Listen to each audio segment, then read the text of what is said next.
Okay, welcome everyone back to my channel. This is Stephanie from Lumeria Star.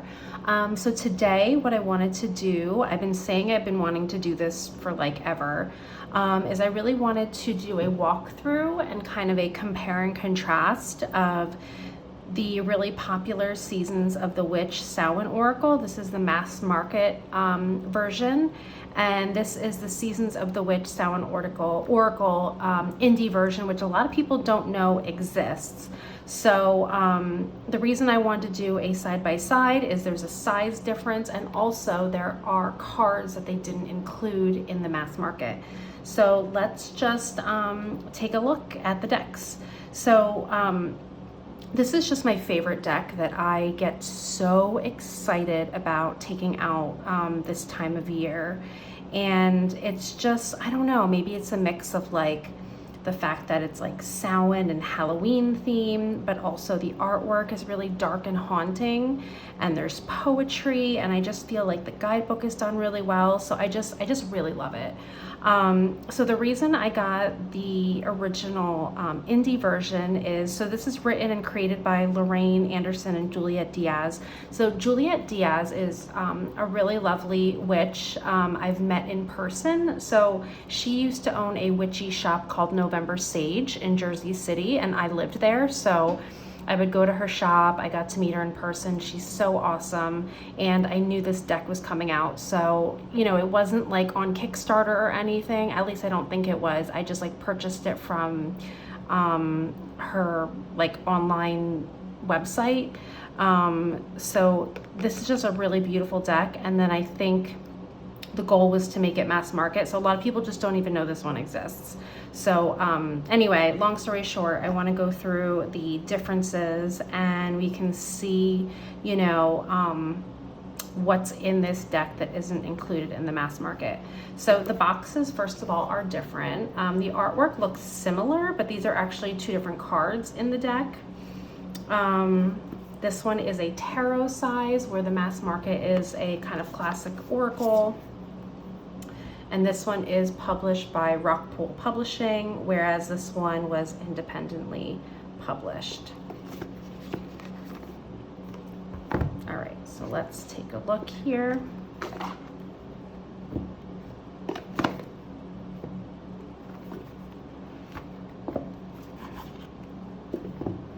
And then the inside of the box, as many of you know, is this beautiful red with a moon. And then this box is just, there's no like thumb hole cutouts, and it's just like a plain box. Okay, so we'll go through the guidebooks at the end. These are the guidebooks. You can tell they're different sizes. They look different. We will take a look at those. So as for like cardstock, this is the back of the cards. They are just plain edge, no gilding, and again, tarot size. So I put these back in order. These are the beautiful backs of the mass market. I really love this design. I think I would have loved it even more if this was like an orangey, like rust pumpkin color, but the red is still really beautiful. And we have like the red gilding. Okay, so I believe the mass market is, I want to say 44 cards. Let me double check. Yep, this one is 44 cards, and the indie version is 60. So we'll see the cards at the end that they chose to leave out, and kind of, you know, go from there. All right, so this is the first card, All Hallows Eve. So you can see here that on the indie version, they do use a different font, and it is in orange, which I like. Here it's in white. The one hard thing with the indie version was the poetry on it.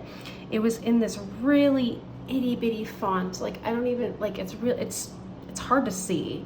But that was my one kind of complaint with this deck, is the font was so tiny, I couldn't really read the poetry. Granted, the poetry is in the book, so they did fix that on the mass market. They made the text white and a font that's easier to read and a bit bigger. So the poetry is the same here.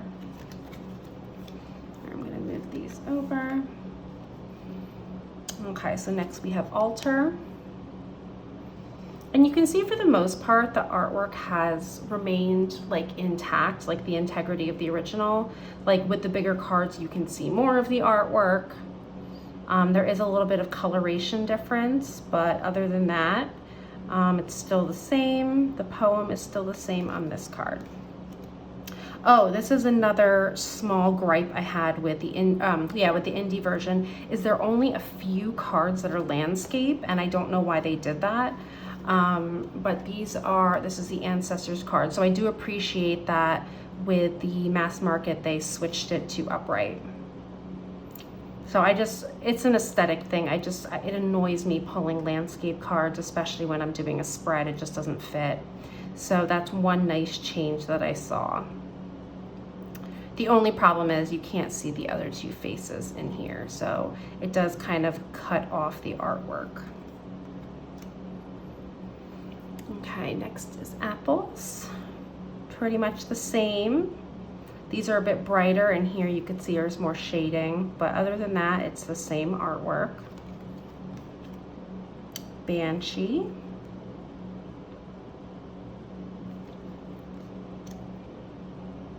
Bat.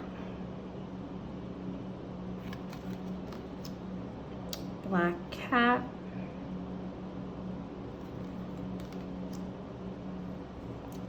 Got broom.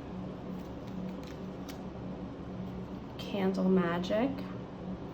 And you can see too, some of them, like, so in the mass market, all the titles are on the bottom, and in the indie, sometimes are on top and sometimes are on the bottom. So it kind of just shifts the perspective of the artwork, which is fine.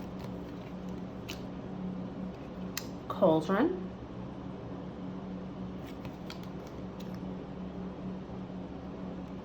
Coming of Winter. That's one of my favorite cards. It's so beautiful. Oops. Crystals and Herbs. Dark Moon is another favorite card of mine. That's just so beautiful. Divination. So this is the card on the box of the indie version, not the mass market. Elders. So here again, we see a little bit of a different perspective just because the text here is on top. But again, same poetry, same text. Next we have Elements.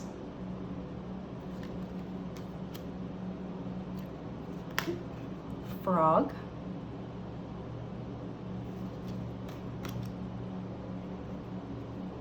Graveyard. And again, very different perspectives. There's more sky here as opposed to here where it's more of the graveyard. Greet the Darkness. I do like with this one, it's more of the image, whereas here it's more like black space. Okay, next we have Grief. And I just love this artwork by Giada Rose. It's like so haunting as the haunted card pops up. This is Haunted. Healer. Intuition. And here you can see more of like, I don't know if that's supposed to be a crystal ball, but you see more of it as opposed to right here in the mass market. Journey.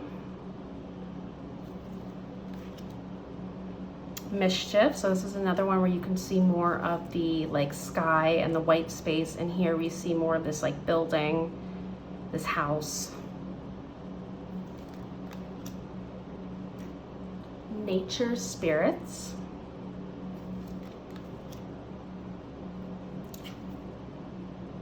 Owl.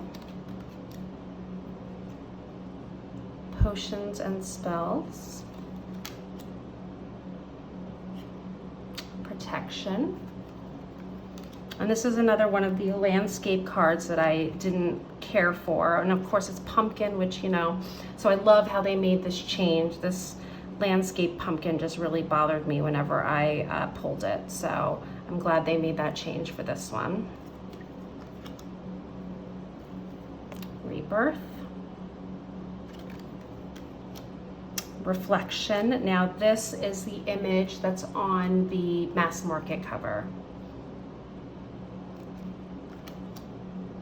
Ritual.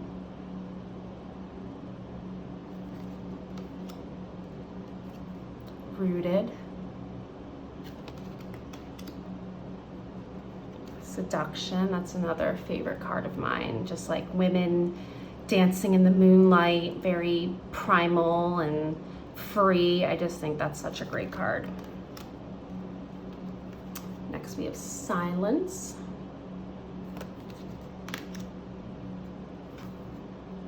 Spider, really beautiful card. Third Harvest. Transformation. Underworld, another beautiful card. They're all beautiful, actually. Now we have the Veil.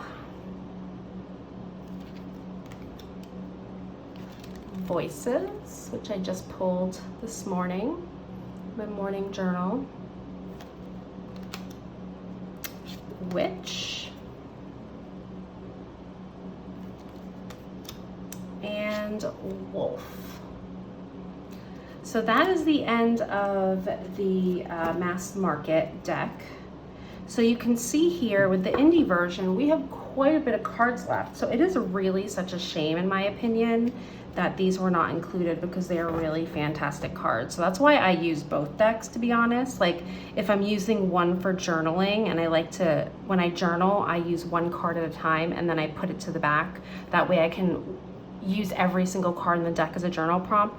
So right now I'm using this for journaling, and then this one I'm using for like tarot and daily pulls and things like that. So anyway, these are the cards that were not included in the mass market. So we have the Goddesses of Samhain, which it's like, it's a Samhain deck. Why wouldn't we include this? Gods of Samhain. So I like how we have that both masculine and feminine energy in here.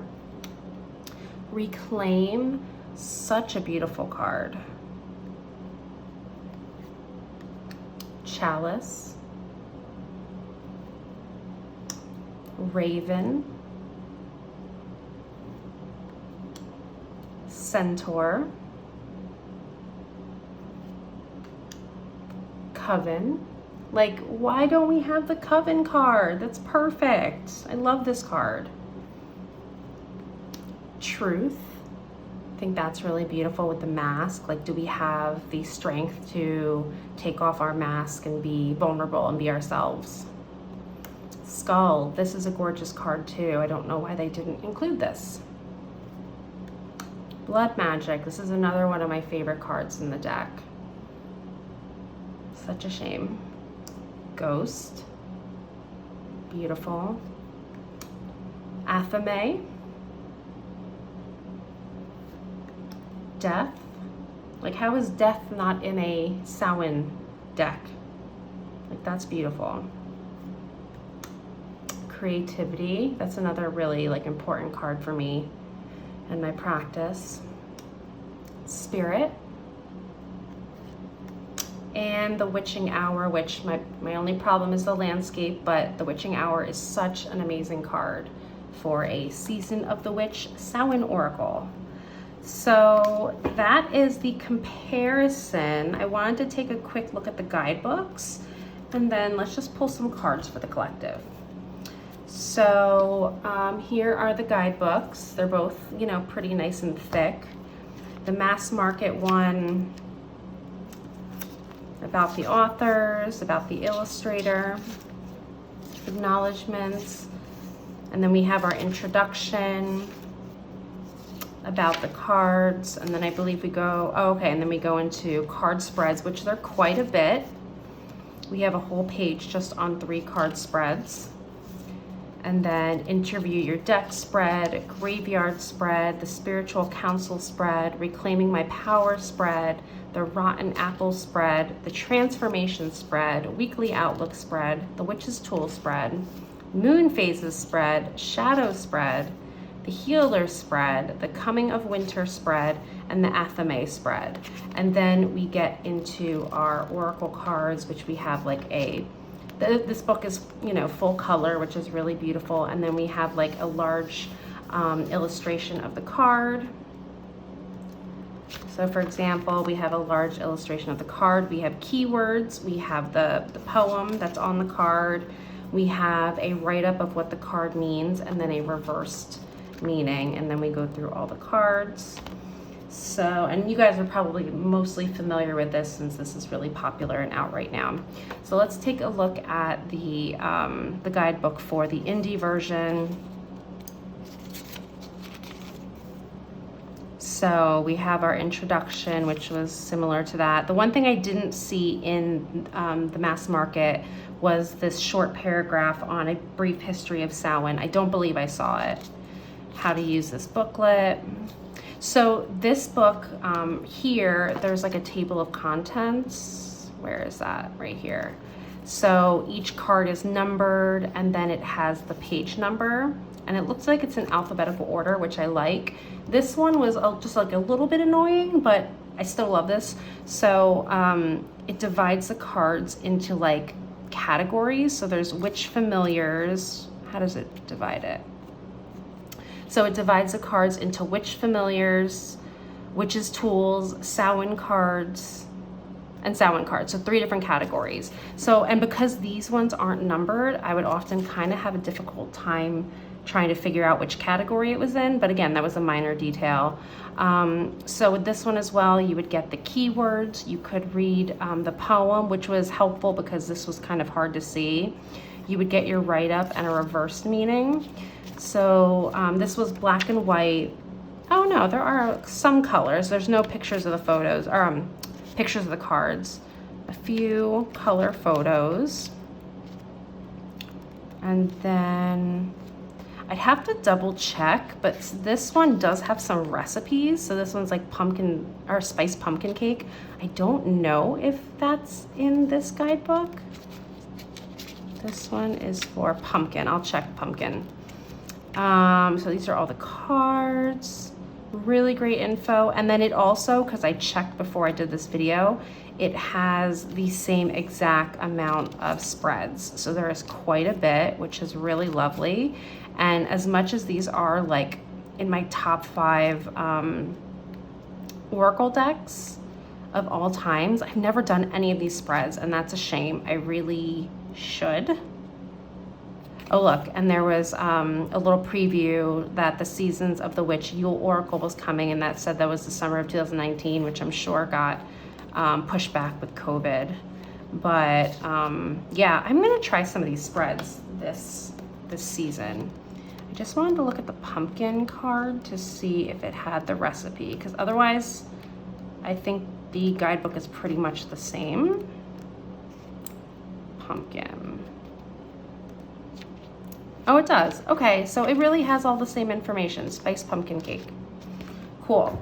All right, so let's just pull a card from each and just see what our message is for the collective. So if you are watching this video, no matter what day it is, it doesn't have to be the day that I posted it. Just take that as a message from Spirit that this was meant for you.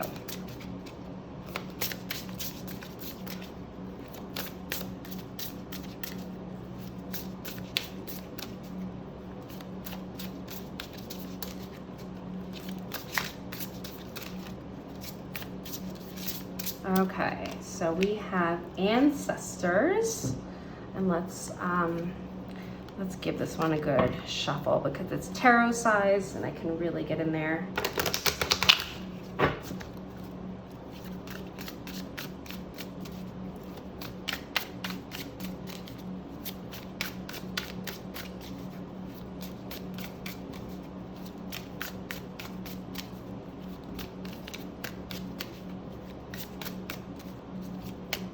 I really hope it's one of the extra cards too, so you all can see who maybe don't have the indie deck. We'll see. Oop, nope, apples. So that popped out. So let's see our message for today. So right now, this might be a really nice time to connect with our ancestors. And with the apples, I also feel like, you know, that saying about like having a few rotten apples, like there are just some people who maybe don't get you, or maybe they're a little bit more negative. And sometimes those are our ancestors. So it's like, how do you manage that? How do you deal with that? I know I have family members who pose like a little more difficulty for me. So maybe this is saying right now, like, how can you kind of sweeten, because apples can also be sweet. They can be tart and they can be rotten, but they can also be sweet.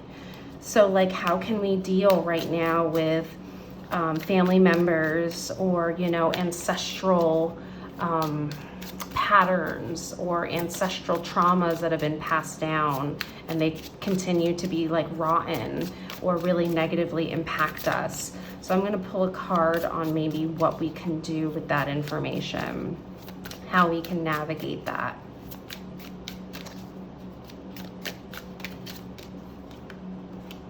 Ooh, truth. That's a beautiful reading. So like, I think what this is saying is like, how can you sink into your own truth? Like the shit that we get from our family, like we can't help it when we're children. Like we're brought up how we're brought up. You really have no say in it as a child. But as you get older and you grow into an adult and you have like that personal sovereignty and you have full personal power over what you do, what you don't do, how you live your life, what values are yours and what are not. I think, you know, when we're dealing with any type of ancestor work that can get a little bit heavy, really sink into your truth and know like what is yours and what is someone else's. So I wanted to just take a look at the guidebook, because this is one of those cards that are not in the mass market deck, just so I can kind of share a little bit. So it says here, you're being called to check in with your masks. The time has come for you to begin to integrate your shadow parts into the totality of your consciousness. You're ready to do the work of standing in your truth. What parts of you are those masks hiding? What is it about those parts that are terrified to come to the surface? Allow these parts some space to come into the light. In doing so, you are inviting those hidden parts to be acknowledged and heard. You get to know yourself just a little bit better every time you speak to that person hiding behind the mask. Don't be surprised if you find that he or she is actually quite amazing, interesting, and has something worthwhile to say. So yeah, I think, you know, maybe it is even dealing with difficult family members. Like the holidays, you know, are starting to creep up on us. Like when in doubt, and like when you feel like maybe you're struggling with some relationships, just lean into your truth. Like all you can do is live authentically, be authentic, speak your truth, even if it's scary, and as long as it's not intentionally, you know, hurting anyone, you don't have anything to be afraid of. So that is my message for the day for the collective, and that is my walkthrough and compare and contrast of the Seasons of the Witch Samhain Oracle Mass Market and Indie Edition. And I hope you guys enjoyed this video. I hope this message resonated with you for the collective. If it did, definitely leave me a comment down below. Leave a comment, you know, what your thoughts are on both of the decks. If you have the indie version, I feel like not many people have it. So if you do, like, leave me a message. Let me know what you think. My channel is new, so I really appreciate subscribing. Click the notification bell so you know when I post new videos. And if you don't follow me on Instagram and you just found me through YouTube, you can follow me at Lumeria Star. I post daily messages for the collective, and I also do tarot readings, so you can message me on there. So I hope you all enjoyed this video, and I will see you in the next one. Bye, everyone.